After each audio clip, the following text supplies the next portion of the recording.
ಇಡೀ ದೇಶದಾದ್ಯಂತ ಸಂಚಲನಕ್ಕೆ ಕಾರಣ ಆಗಿರುವಂತಹ ವಿಚಾರ ಅಂದ್ರೆ ಕಾನ್ಫಿಡೆಂಟ್ ಗ್ರೂಪ್ನ ಮುಖ್ಯಸ್ಥ ಅದರ ರೂವಾರಿ ಸಿಜೆ ರಾಯ್ ಸಾವಿರಾರು ಕೋಟಿಯ ಒಡೆಯ ಅನೇಕರಿಗೆ ದಾರಿದೀಪ ಆಗಿದ್ರು, ಇನ್ಸ್ಪಿರೇಷನ್ ಆಗಿದ್ರು. ಇಷ್ಟೆಲ್ಲ ಇದ್ದು ಕೂಡ ಇವರು ಆತ್ಮಹತ್ಯೆಗೆ ಯಾಕೆ ಶರಣಾದ್ರು ಅನ್ನುವಂತಹ ವಿಚಾರ ಇದೆಯಲ್ಲ, ದೊಡ್ಡ ಮಟ್ಟದ ಸದ್ದು ಸುದ್ದಿಗೆ ಕಾರಣ ಆಯಿತು. ಕೆಲ ಉದ್ಯಮಿಗಳು ಕೂಡ ಆತಂಕಕ್ಕೀಡಾಗಿದ್ದಾರಂತೆ ಇವರ ಆತ್ಮಹತ್ಯೆಯಿಂದ. ಅಸಲಿಗೆ ಆತ್ಮಹತ್ಯೆ ಆದ ಬಳಿಕ ಗಂಭೀರ ಆರೋಪ ಕೇಳೋದಕ್ಕೆ ಸಿಕ್ಕಿದ್ದು ಐಟಿ ದಾಳಿನೇ ಅವರ ಆತ್ಮಹತ್ಯೆಗೆ ಕಾರಣ ಆಯಿತು. ಐಟಿ ಅಧಿಕಾರಿಗಳ ಕಿರುಕುಳದಿಂದ ಬೇಸತ್ತು ಆತ್ಮಹತ್ಯೆಗೆ ಶರಣಾದ್ರು ಅನ್ನುವಂತಹ ವಿಚಾರಗಳು ಕೇಳೋದಕ್ಕೆ ಸಿಕ್ಕಿತ್ತು. ಐಟಿ ಅಧಿಕಾರಿಗಳ ದಾಳಿಯಿಂದಲೇ ನಿಜಕ್ಕೂ ಆತ್ಮಹತ್ಯೆಗೆ ಶರಣಾದ್ರ?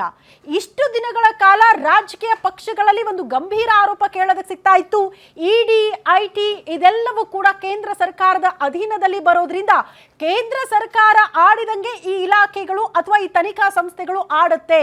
ಚುನಾವಣಾ ಹತ್ತಿರದಲ್ಲೇ ದಾಳಿ ಮಾಡೋದು, ಟಾರ್ಚರ್ ಕೊಡೋದು, ದುಡ್ಡಿಗಾಗಿ ಈ ರೀತಿ ಎಲ್ಲ ಆಗುತ್ತೆ ಅಂತ ಈ ಪ್ರಮುಖವಾಗಿ ವಿರೋಧ ಪಕ್ಷದವರು ಆರೋಪ ಮಾಡ್ತಾ ಇದ್ರು. ಈಗ ಸ್ವಲ್ಪ ಪರಿಸ್ಥಿತಿ ಬದಲಾಗಿದೆ. ಉದ್ಯಮಿಗಳು ಐಟಿ ವಿರುದ್ಧ, ಇಡಿ ವಿರುದ್ಧ ತಿರುಗಿ ಬೀಳೋದಕ್ಕೆ ಶುರುವಾಗಿದ್ದಾರೆ. ಕಾರಣ ಏನು? ಐಟಿ, ಇಡಿ ಅಧಿಕಾರಿಗಳು ನಿಜಕ್ಕೂ ಟಾರ್ಗೆಟ್ ಮಾಡಿಕೊಂಡೇ ದಾಳಿ ಮಾಡ್ತಿದ್ದಾರಾ, ಒತ್ತಡ ಹಾಕ್ತಿದ್ದಾರಾ? ಇದೆಲ್ಲವೂ ಕೂಡ ಪ್ರಶ್ನೆ. ಕಾರಣ ಇಷ್ಟೇ, ಇತ್ತೀಚೆಗೆ ಮೋಹನ್ ದಾಸ್ ಪೈ ಅವರು ಕೂಡ ಇದೇ ವಿಚಾರಕ್ಕೆ ಸಂಬಂಧಪಟ್ಟಂತೆ ಗಂಭೀರ ಆರೋಪ ಮಾಡಿದ್ದಾರೆ. ಅವರೊಬ್ಬರೇ ಅಲ್ಲ, ಸಾಕಷ್ಟು ಜನ ಉದ್ಯಮಿಗಳು ಈಗ ಧ್ವನಿ ಎತ್ತುತ್ತಿದ್ದಾರೆ ಐಟಿ ದಾಳಿಯ ವಿರುದ್ಧ. ಹಾಗಾದ್ರೆ ಏನಾಗ್ತಾ ಇದೆ ದೇಶದಲ್ಲಿ? ಹೆಂಗೆ ಈ ದಾಳಿಗಳಾಗುತ್ತೆ? ಪೂರ್ವ ನಿಯೋಜಿತನ? ಇದೆಲ್ಲ ವಿಚಾರಕ್ಕೆ ಸಂಬಂಧಪಟ್ಟಂತೆ ಇವತ್ತು ಸುದೀರ್ಘವಾಗಿ ಚರ್ಚೆ ಮಾಡೋಣ. ಇದೆ ಈ ಹೊತ್ತಿನ ವಿಶೇಷ ಟ್ಯಾಕ್ಸ್ ಟೆರರಿಸಂ.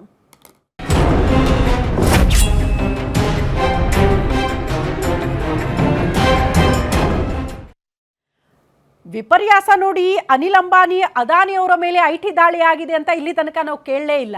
ಬೇರೆ ಸಣ್ಣ ಉದ್ಯಮಿಗಳು ಅಥವಾ ಸ್ವಲ್ಪ ಹೆಸರು ಮಾಡ್ತಿದ್ದಾರೆ, ಉತ್ತುಂಗಕ್ಕೆ ಹೋಗ್ತಿದ್ದಾರೆ ಅಂದ ತಕ್ಷಣ ಅವರನ್ನ ಗುರಿ ಮಾಡ್ಕೊಳ್ಳುತ್ತಾ ಐಟಿ ಮತ್ತು ಇಡಿ ಅನ್ನುವಂತಹ ಪ್ರಶ್ನೆಗಳು ಸಹಜವಾಗಿ ಕೇಳೋದಕ್ಕೆ ಸಿಗ್ತಾ ಇದೆ. ಈ ಪ್ರಶ್ನೆ ನಾವೆಲ್ಲ ಮಾಡ್ತಾ ಇರೋದು. ಪ್ರಮುಖವಾಗಿ ಮೋಹನ್ ದಾಸ್ ಪೈ ಅವರೇ ಈ ಆರೋಪವನ್ನ ಮಾಡ್ತಿದ್ದಾರೆ, ಈ ಪ್ರಶ್ನೆಗಳನ್ನ ಕೇಳ್ತಿದ್ದಾರೆ.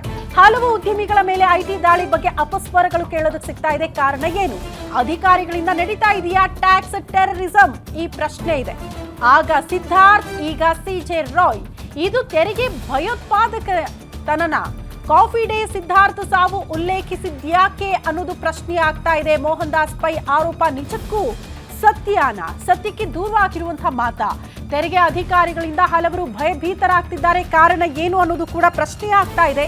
ತೆರಿಗೆ ಪಾವತಿದಾರನ ಇಂಥ ದಾಳಿಯಿಂದ ರಕ್ಷಣೆ ಮಾಡೋದು ಹೇಗೆ? ಐಟಿ ಅಧಿಕಾರಿಗಳು ನಿಜಕ್ಕೂ ಕಿರುಕುಳ ಕೊಡ್ತಿದ್ದಾರಾ, ಒತ್ತಡ ಹಾಕ್ತಿದ್ದಾರಾ ಉದ್ಯಮಿಗಳ ಮೇಲೆ?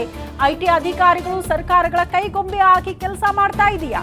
ರಾಯ್ ಸಾವಿನ ಹೊತ್ತಲ್ಲೇ ಪೈ ಟ್ವೀಟ್ ಮಾಡಿದ್ಯಾಕೆ? ನಿಜಕ್ಕೂ ಅಂತ ಸಮಸ್ಯೆಗಳಾಗ್ತಾ ಇದೆಯಾ ಉದ್ಯಮಿಗಳಿಗೆ? ತನಿಖೆಯಲ್ಲಿ ರಾಯ್ ಆತ್ಮಹತ್ಯೆ ಸತ್ಯ ಹೊರಬರುತ್ತಾ ಅಥವಾ ಮುಚ್ಚ ಹಾಕುವಂತಹ ಪ್ರಯತ್ನಗಳಾಗುತ್ತಾ? ಹಲವು ಉದ್ಯಮಿಗಳ ಮೇಲೆ ಐಟಿ ದಾಳಿ ಬಗ್ಗೆ ಅಪಸ್ವರಗಳು ಮೇಲಿಂದ ಮೇಲೆ ಕೇಳೋದಕ್ಕೆ ಸಿಗ್ತಾ ಇತ್ತು.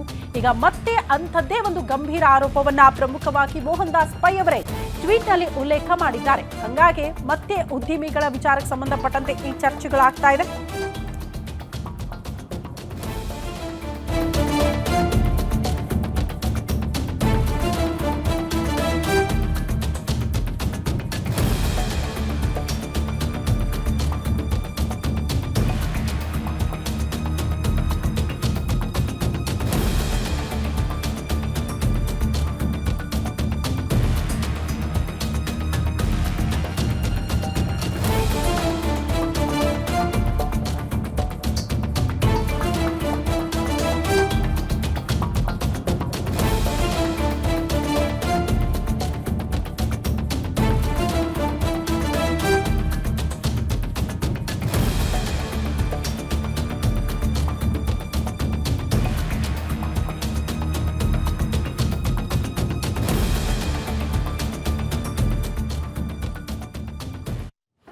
ನಾನಾಗಲೇ ಹೇಳಿದೆ, ಕೆಲ ವಿರೋಧ ಪಕ್ಷದವರು ಇಷ್ಟು ದಿನಗಳ ಕಾಲ ಐಟಿ, ಇಡಿ ವಿಚಾರಕ್ಕೆ ಸಂಬಂಧಪಟ್ಟಂತೆ ಮಾತಾಡ್ತಾ ಇದ್ರು. ಈಗ ಪರಿಸ್ಥಿತಿ ಸ್ವಲ್ಪ ಬದಲಾವಣೆ ಆಗಿದೆ.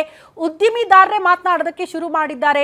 ಕಾರಣ ಅವರ ಮೇಲೂ ಕೂಡ ಐಟಿ ದಾಳಿಗಳು ಮೇಲಿಂದ ಮೇಲೆ ಆಗ್ತಾ ಇದೆ, ಒತ್ತಡಗಳು ಜಾಸ್ತಿ ಆಗ್ತಾ ಇದೆ. ಒತ್ತಡಕ್ಕೆ ಒಳಗಾಗಿ ಕೆಲವರು ಆತ್ಮಹತ್ಯೆಗೆ ಶರಣಾಗ್ತಾ ಇರುವಂತಹ ಪ್ರಕರಣಗಳು ನೋಡೋದಕ್ಕೆ ಸಿಗ್ತಾ ಇದೆ ಅಂತ ನಮ್ಮ ರಾಜ್ಯದಲ್ಲಿ ಇಬ್ಬರು ಕಾಫಿ ಡೇ ಓನರ್ ಸಿದ್ಧಾರ್ಥ್ ಅವರಾಯಿತು, ಕಾನ್ಫಿಡೆಂಟ್ ಗ್ರೂಪ್ನ ಮುಖ್ಯಸ್ಥರು ಆದಂತಹ ಸಿಜೆ ರಾಯ್ ಅವರು ಕೂಡ ಆತ್ಮಹತ್ಯೆ ಮಾಡ್ಕೊಂಡಿದ್ದಾರೆ. ಹಾಗಾಗಿ ಇದಕ್ಕೆ ಐಟಿನೇ ಕಾರಣನಾ ಅನ್ನೋದು ಪ್ರಶ್ನೆ ಇದೆ. ಇದ್ರ ಬಗ್ಗೆ ಚರ್ಚೆ ಮಾಡೋಣ. ನಮ್ಮ ಜೊತೆಗೆ ಅತಿಥಿಗಳು ಕೂಡ ಜಾಯ್ನ್ ಆಗಿದ್ದಾರೆ, ಅವ್ರನ್ನ ವೆಲ್ಕಮ್ ಮಾಡ್ಕೊಳ್ಳೋಣ. ತೆರಿಗೆ ತಜ್ಞರು ಆದಂತಹ, ತೆರಿಗೆ ಸಲಹೆದಾರರು ಆದಂತಹ ಮುರಳೀಧರ್ ಸರ್ ನಮ್ಮ ಜೊತೆಗಿದ್ದಾರೆ. ಸರ್ ನಮಸ್ತೆ, ಕಾರ್ಯಕ್ರಮಕ್ಕೆ ಆತ್ಮೀಯ ಸ್ವಾಗತ.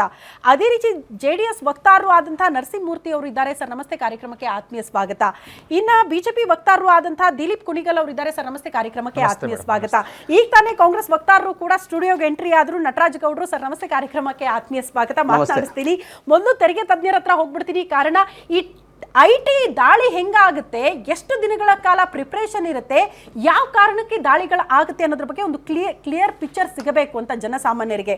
ಮುರಳಿ ಸರ್, ಪ್ರಶ್ನೆ ಇರೋದು IT ದಾಳಿ ಹೆಂಗಾಗುತ್ತೆ, ಯಾವ ಉದ್ದೇಶದಿಂದ ಆಗುತ್ತೆ, ಯಾವಾಗ ಈ ಇನ್ಕಮ್ ಟ್ಯಾಕ್ಸ್ ದಾಳಿ ಆಗುತ್ತೆ, ಅದ್ರ ಬಗ್ಗೆ ಒಂದು ಕ್ಲಾರಿಟಿ ಕೊಡಿ ಸರ್ ಜನಸಾಮಾನ್ಯರಿಗೆ. ಫಸ್ಟ್ ಒಂದು 3 ನಿಮಿಷ ಸಂಯಮದಿಂದ ಕೇಳ್ಬಿಡೋಣ. Sure sir. ಶಾಸಕಾಂಗ ಕಾನೂನು ಮಾಡುತ್ತೆ, ಓಕೆ, ಕಾರ್ಯಾಂಗ ಅನುಷ್ಠಾನ ಮಾಡುತ್ತೆ. ಇದು ಒಂದನೇದು. ಹೌದು. ಎರಡನೇದು, ಕುಡಿಯೋ ನೀರು ಮಾತ್ರ ಶೇಖರಿಸಿಡಿ, ಹಾಂ, ಅದಕ್ಕೆ ಮೀಟ್ರಲ್ಲಿ ಬಿಲ್ ಕೊಡಿ ಅಂತಾರೆ. ಕರೆಕ್ಟ್. ನಾವು ಅದು ಬಿಟ್ಟು ಶೇಖರಿಸಿಟ್ಟು ಅದು ಮೋರಿ ನೀರು ಮಾಡಿ ಹಾಳಾಗಿ, ಅದು ಮೋರಿ ನೀರಾದರೂ ಕೆಡಲ್ಲ, ಹಾಂ, ಸ್ವಾಭಾವಿಕವಾಗಿ ಅದು ಬೆಳೆಗೆ ಉಪಯೋಗ ಆಗುತ್ತೆ, ಎಲ್ಲದಕ್ಕಾಗತ್ತೆ. ಆದರೆ ಅದು ಮೀಟ್ರಲ್ಲಿ ಕಟ್ಟದಿರೋ ನೀರು. ಈ 132 ವೆರಿಫಿಕೇಷನ್ನು, ಸೀಸರು, ನೋಟಿಸು. 132 ಅನ್ನೋದು ನಾವು ಇಂಡೆಕ್ಸಲ್ಲಿ ಹಾಕ್ತೀವಲ್ಲ, ಆ ಥರ ಪರಿವಿಡೀಲಿ ಸೆಕ್ಷನ್ 132 ಅನ್ನೋದು ಒಂದು. ನಾನಾ ರೀತಿ ಸೆಕ್ಷನ್ಗಳು ಇದೆ. ಈಗ ಯಾವುದೋ ಒಂದು ವಿಚಾರದಲ್ಲಿ, ನಟರಾಜ್ ಗೌಡ್ರೆ ಬೇಜಾರು ಮಾಡ್ಕೋಬೇಡಿ, ಏನೋ ಒಂದು ವಿಚಾರದಲ್ಲಿ ಅವ್ರನ್ನ ಇನ್ಕಮ್ ಟ್ಯಾಕ್ಸ್ ಅವರು ಹೋಗ್ಬಿಟ್ಟಿರ್ತಾರೆ, ಅಲ್ಲಿ ನನ್ನ ಹೆಸರು ಇರುತ್ತೆ, ನನ್ನ ಹೆಸರು ಇರುತ್ತೆ.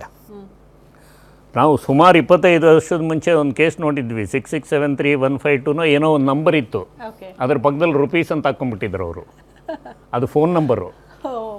ಸೊ ಇದು ಕುಚೋದ್ಯದ ವಿಚಾರ ಇರ್ಬೋದು. ನಾವು ಇದನ್ನು ಟೆರರಿಸಮ್ ಅನ್ನೋ ಪದ ಉಪಯೋಗಿಸಿದ್ದೇ ತಪ್ಪು. ಇದು ಕಿರುಕುಳಾದ ತತ್ಸಮದ ಪದ ಹರಾಸ್ಮೆಂಟ್. ಈ ಹರಾಸ್ಮೆಂಟ್ ಹೇಗಾಗುತ್ತೆ, ನಾನು ಒಬ್ಬ ITO, ನನಗೊಬ್ಬ ಅಸಿಸ್ಟೆಂಟ್ ಕಮಿಷನರು, ಅವ್ರಿಗೊಬ್ಬ ಡೆಪ್ಯೂಟಿ ಕಮಿಷನರು, ಅವ್ರ ಮೇಲೆ ಒಬ್ಬರು ಹಿಡ್ಕೋ, ಏನೇ ಆದರೂ ಇದರಿಂದ ನಂಗೆ 1000 ಕೋಟಿ ಬರಬೇಕು ಅಂತ ಮೌಖಿಕವಾಗಿ ಹೇಳಿ ಕಳಿಸಿದ್ರೆ ನಾನು ಯಾವ ರೀತಿ ಕೆಲಸ ಮಾಡಬೇಕು? ನನ್ನ ಹತ್ರ ಮಾಹಿತಿ ಇದೆ. ನಟರಾಜ್ ಗೌಡ್ರೆ ಇನ್ಕಮ್ ಟ್ಯಾಕ್ಸ್ ಆಫೀಸರ್ ಆಗಿ ನನ್ನ ಹತ್ರ ಬಂದಿದ್ರು ಅಂದರೆ ನಟರಾಜ್ ಗೌಡ್ರ ಹತ್ರ ಮಾಹಿತಿ ಇದೆ. ಮುರಳಿ ಇಷ್ಟು ದುಡ್ಡು ಇಟ್ಟಿದ್ದಾನೆ, ಇಷ್ಟು ಬಿಲ್ಡಿಂಗ್ ಮಾರಿದ್ದಾನೆ, ಇಷ್ಟು ಬ್ಲ್ಯಾಕ್ ಆಗಿದೆ, 60 ರೂಪಾಯಿ ವ್ಯಾಲ್ಯೂನ 30 ರೂಪಾಯಿ ರಿಜಿಸ್ಟರ್ ಮಾಡಿದ್ದಾನೆ, ಅಂದರೆ ಇಷ್ಟು ಆಗಿದೆ ಅಂತ ನನ್ನ ಆಫೀಸಲ್ಲಿ ಸಿಗಲಿಲ್ಲ ಅಂದರೆ ಕಾನೂನಲ್ಲಿ ಹೆಡೆಮುರಿ ಕಟ್ಟು ಅಂತ ಹೇಳಲ್ಲ, ಬಟ್ ಮೌಖಿಕವಾಗಿ ಎಲ್ಲ ಉಪಯೋಗಿಸು. ಸೆಟಲ್ಮೆಂಟ್ ಅಲ್ಲ, ಸೆಟಲ್ಮೆಂಟ್ ಅನ್ನೋದು ನನ್ನ ಬಾಯಲ್ಲಿ ಹಾಕಿಸ್ತಾ ಇದ್ದೀರಾ?